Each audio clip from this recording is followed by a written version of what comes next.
दो सीजन्स तक हमने देखा एनोकोजी को शैडोज में रहते हुए अपना गेम खेलते हुए, लेकिन सीजन 3 में वो शैडोज धीरे धीरे हटना शुरू होते हैं। एनोकोजी का पास्ट, उसकी ट्रेनिंग और उसके अंदर का वो इंसान जो उसने हमेशा छुपाया, सब कुछ सरफेस पे आने लगता है। चलिए सीजन 3 की पूरी कहानी समझते हैं एपिसोड बाय एपिसोड। सीजन 2 का एंड तक क्लास डी ने अपनी इंटरनल यूनिटी थोड़ी स्ट्रॉन्ग कर ली थी और एनोकोजी ने नगुमो के अगेंस्ट अपनी पावर का झलक दिखा दी थी। सीजन 3 शुरू होती है नए एकेडमिक ईयर के प्रेशर के साथ। अब स्टेक्स और बड़े हो जाते हैं और स्कूल्स के एग्जाम्स पहले से ज्यादा पर्सनल और इमोशनल हो जाते हैं। इस सीजन का फोकस सिर्फ क्लास वर्सेस क्लास कंपटीशन नहीं, अब हम धीरे धीरे एनोकोजी के इंडिविजुअल पास्ट और उसकी असली आइडेंटिटी की तरफ मूव करते हैं। इस सीजन में होरिकिता अपनी ग्रोथ कंटिन्यू करती है। अब वो सिर्फ अपने भाई जैसा बनना नहीं चाहती, बल्कि अपना खुद का पथ डिफाइन करना चाहती है। उसका रिश्ता अपने फैमिली एक्सपेक्टेशन से इस सीजन में ज्यादा एक्सप्लोर होता है। एक नया इम्पोर्टेंट कैरेक्टर भी इंट्रोड्यूस होता है जो एनोकोजी के पास से डायरेक्टली कनेक्टेड है। ये कैरेक्टर धीरे धीरे रिवील करता है कि एनोकोजी जिस व्हाइट रूम ट्रेनिंग सिस्टम से आया है वो कितना एक्सट्रीम और कंट्रोलिंग था। इस कैरेक्टर का एनोकोजी से रिलेशनशिप कॉम्प्लिकेटेड है, कभी राइवलरी जैसा, कभी कुछ और। खुशीदा का आर्क भी इस सीजन में आगे बढ़ता है। उसका रिश्ता होरिकिता और बाकी क्लास के साथ धीरे धीरे थोड़ा इवॉल्व होता है, जैसे वो अपना ट्रॉमा मैनेज करना सीख रही हो।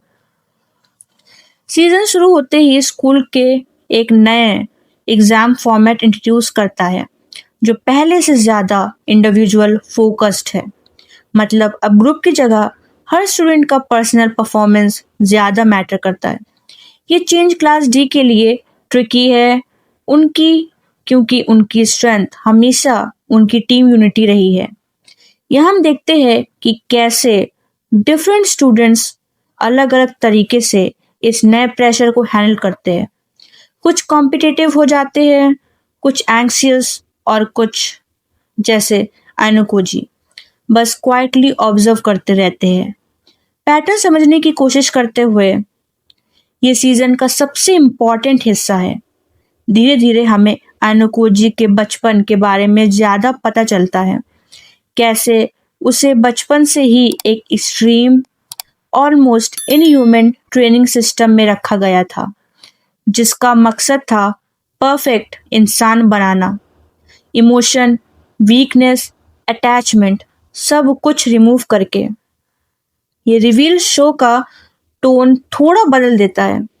अब हम एनोकोजी को सिर्फ एक जीनियस स्ट्रैटेजिस्ट की तरह नहीं देखते। हम समझते हैं कि उसका कोल्ड, डिटैच्ड नेचर कोई चॉइस नहीं था, बल्कि उसकी अपब्रिंगिंग का रिजल्ट था। यहीं से एक नया कॉन्फ्लिक्ट शुरू होता है। क्या एनोकोजी सच में बदल सकता है? क्या क्लास डी में रहते हुए, लोगों के साथ कनेक्ट करते हुए वो अपनी ट्रेनिंग से बाहर निकल सकता है, या वो हमेशा वही कैलकुलेटिंग मशीन रहेगा जो उससे बनाया गया था? जैसे जैसे सीजन आगे बढ़ता है, एनोकोजी का कनेक्शन उसके पास्ट से आए कैरेक्टर के साथ और इंटेंस होता जाता है। ये कन्फ्रंटेशन सिर्फ फिजिकल या स्ट्रैटेजिक नहीं है, ये फिलॉसफिकल भी है। एक साइड मंत्र है कि इमोशंस वीकनेस है, दूसरा समझता है कि इंसानियत ही असली स्ट्रेंथ हो सकती है। क्लास डी भी इस पूरे आर्क में अपनी जगह फाइंड करती है। वो लोग जो कभी एनोकोजी को सिर्फ एक एवरेज स्टूडेंट समझते थे, अब धीरे धीरे समझते हैं कि उनके बीच में कुछ बहुत अलग है। कुछ स्टूडेंट्स उसके करीब आना चाहते हैं, कुछ डरते हैं। होरिकिता का रोल भी यहाँ इम्पोर्टेंट है। वो पहली बार एनोकोजी के क्लोज आती है इमोशनली, और ये रिश्ता सीजन का एक क्वाइट लेकिन पावरफुल थ्रेड बन जाता है। सीजन का क्लाइमेक्स एक बड़ा एग्जाम या कन्फ्रंटेशन के अराउंड बिल्ड होता है, जहां आयनोकोजी को अपना पास्ट और प्रेजेंट दोनों फेस करना पड़ता है। वो डिसाइड करता है कि वो अपना फ्यूचर खुद चूज करेगा, ना अपनी ट्रेनिंग के रूल्स से बंधा रहेगा, ना ही पूरी तरह अपने आप को एक्सपोज करेगा। क्लास डी एक टीम की तरह इस चैलेंज को क्रॉस करती है और उनकी बॉन्डिंग इस सीजन के एंड तक काफ़ी स्ट्रांग हो चुकी होती है, लेकिन बड़े क्वेश्चंस अभी भी खुले रहते हैं। आयनोकोजी का असली मकसद क्या है स्कूल में, और उसका वो मिस्टीरियस ट्रेनिंग सिस्टम क्या वो पूरी तरह उसके पीछे छोड़ देगा। सीजन 3 का कोर थीम है तुम्हारी अपब्रिंगिंग तुम्हें डिफाइन कर सकती है लेकिन डिस्ट्रॉय नहीं करती तुम्हारी चॉइस करने की पावर। आयनोकोजी को इमोशनलेस बनाया गया था, लेकिन उसके अंदर का इंसान धीरे धीरे रेसिस्ट करता है।